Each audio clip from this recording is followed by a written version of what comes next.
Praise lord హల్లెలూయా.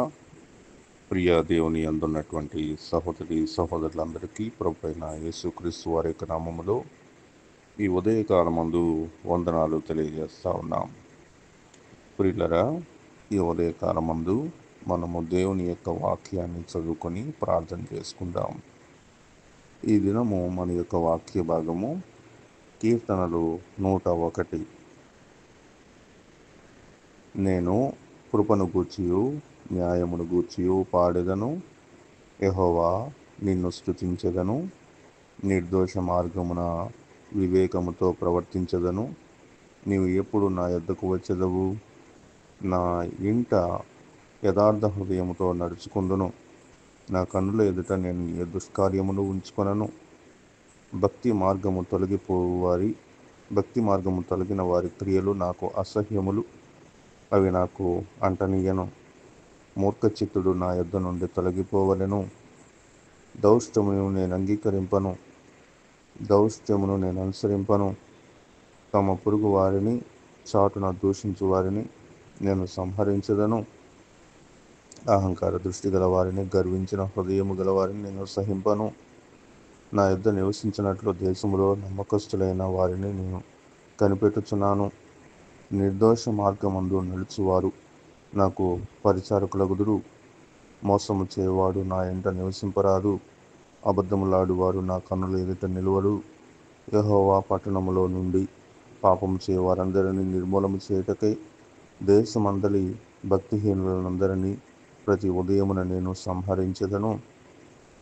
దేవుడు తన పరిశుద్ధ లేఖన భాగమును మన యొక్క వినికిడిలో ఈ ఉదయకాలమందు ఆశీర్వదించి దీవించునుగాక. ప్రియులరా, ఈ యొక్క కీర్తన 101వ కీర్తన దావీదు కీర్తనలో మనం చూస్తూ ఉన్నాము. పాపమును గురించి, అపరాధమును గురించి, దేవుని యొక్క నీతి న్యాయాలను గురించి, అనుసరించేటువంటి వాడు పాపాన్ని ఎలా ద్వేషిస్తాడు, ఈ దుష్కార్యములు అనేటువంటి వాటిని ఏ విధంగా తొలగించుకుంటాడు. ఒక మాటలో చెప్పాలంటే, దూషించు వారిని సంహరించెదను అనే మాట చంపేదను అనేటువంటి మాటతోటి పోల్చి చెప్తూ ఉన్నాడు. ప్రియులరా, సంహరించుట, చంపుట అంటే ఒక కత్తి తీసుకొని భౌతికంగా ఒక వ్యక్తిని నరకటం, చంపటం లాంటిది కాదు.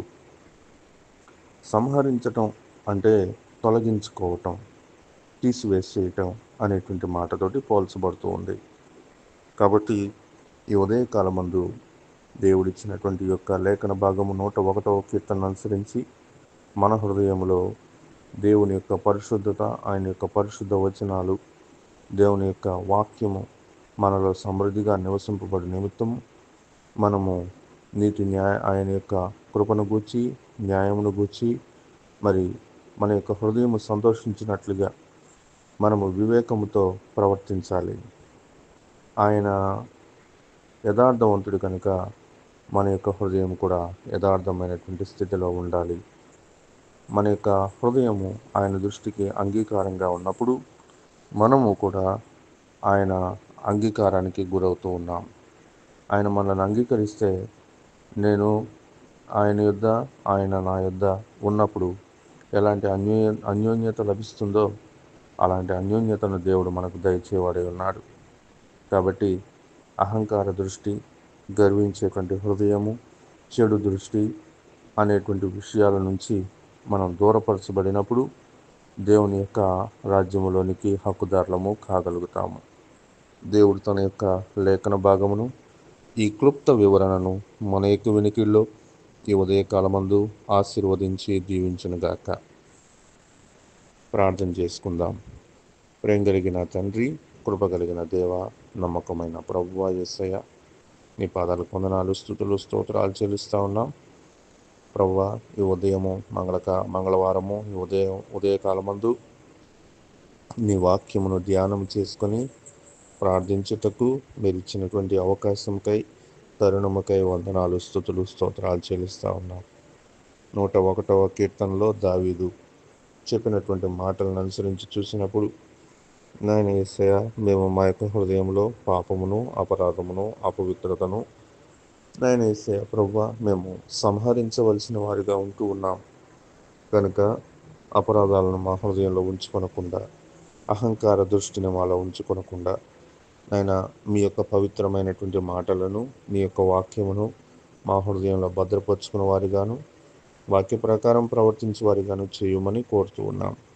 ఈ దినము ఉదయకాలమందు ఈ యొక్క వాక్యాన్ని విని ప్రార్థనలో సమయాన్ని గడుపుతూ ఉన్నటువంటి ప్రతి ఒక్కరిని ప్రభా మీరు దీవించి ఆశీర్వదించమని కోరుతూ ఉన్నాం. ఈ మైక్ స్వరం ద్వారా ఎందరైతే వాక్యాన్ని వింటున్నారో వారందరినీ దీవించండి. నీ యందు ఆసక్తి కలిగి నేను నిన్ను నమ్మి ప్రభా నేనేసయ మరి నీపై విశ్వాసం ఉంచినటువంటి వారందరికీ మేలు కలుగునట్లుగా సహాయం దయచేయమని కోరుతూ ఉన్నాం. ఈ దినమంతా కూడా నీ దయగలిగినటువంటి హస్తాల కింద మీరు మమ్మల్ని దాచి భద్రపరిచి ఆరోగ్యం ఇచ్చి మా యొక్క ప్రతి ఒక్క అవసరతను మీరు తీర్చమని కోరుతూ ఉన్నాం. మా యొక్క సంఘ సహోదరి సహోదరులను వారి యొక్క బిడ్డలను జ్ఞాపకం తెచ్చుకుంటా ఉన్నాం.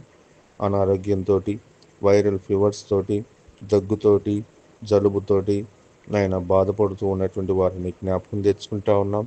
మీ కృప చూపి ఆరోగ్యమును, శక్తిని, బలమును శీఘ్రమే మీరు తీసుకుని రమ్మని కోరుతూ ఉన్నాం.